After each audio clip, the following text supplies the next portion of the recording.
Hello again and welcome back to London. Once again, I am stood on the banks of the River Thames, and once again, we need to talk about Greece. That's why I've been speaking to Jamie Jemmeson from Global Reach Partners. Jamie, we're in this period where the leaders of Europe are trying to come up with a solution for the Greece problem.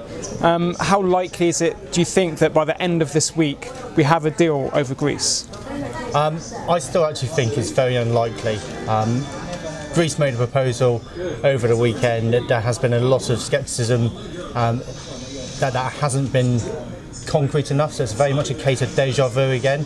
We're already hearing various finance ministers saying that they don't have much hope for today, and that there's probably going to be another meeting on Thursday. So to have something by the weekend, once again, is fairly unlikely. I think it's just going to be a more case of deliberation.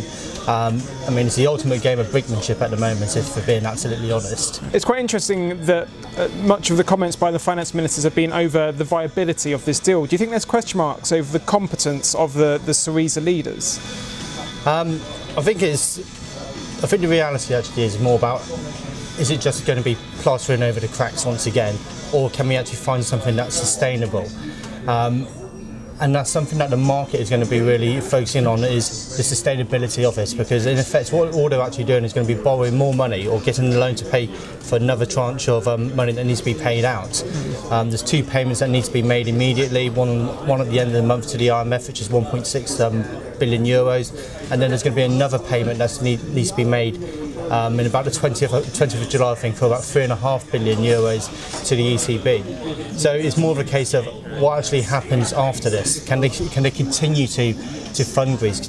Can Greece actually start to make some real reforms to actually come in line with what its creditors are expecting?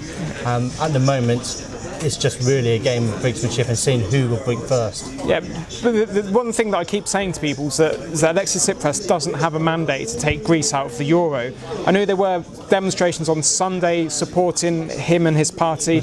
Previous to that, there was protesters saying that they want to stay in the euro. So surely Tsipras has to listen to his people. I think the whole Grexit thing, we're quite a long way away from actually seeing a physical Greek exit. Firstly, as you say, 70 to 80% of the population in Greece are in favour of keeping the euro. Secondly, there's going to be negotiations that need to take place, and obviously legal ramifications as well, and money needs to be printed before they actually are removed from the euro as a whole, and remove the euro as their currency. So I think we're still quite a long way from that, and I think that obviously over time you may be able to see some middle ground met. So I think the Grexit at the moment, while it is dominating the headlines, let's not make any bones about it, it's on the front pages of every broadsheet and every tabloid as well. I don't think the actual Grexit side of things is anywhere near. I think we've obviously got a long way to go before we actually get to that. Yeah, but how does that fit to what you said previously, is that you don't think if a deal was not struck, then surely that automatically leads to a Grexit, doesn't it?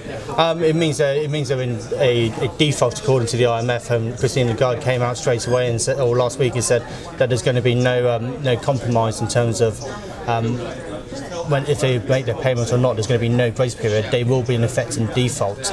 I think that's quite important, because then it will really determine what the ECB does next with regards to making another loan to Greece.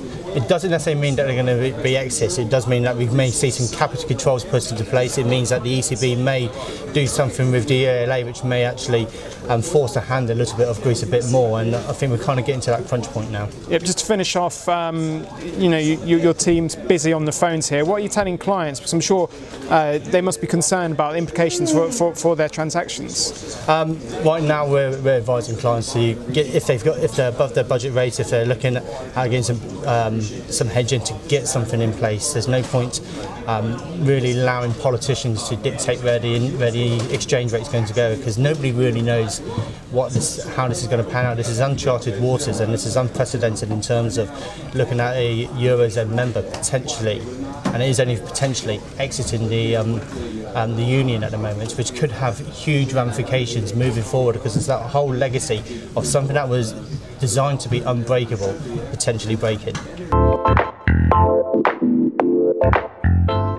Well, thanks to Jamie for his analysis. Make sure you stay safe in those markets. But for now, goodbye from London.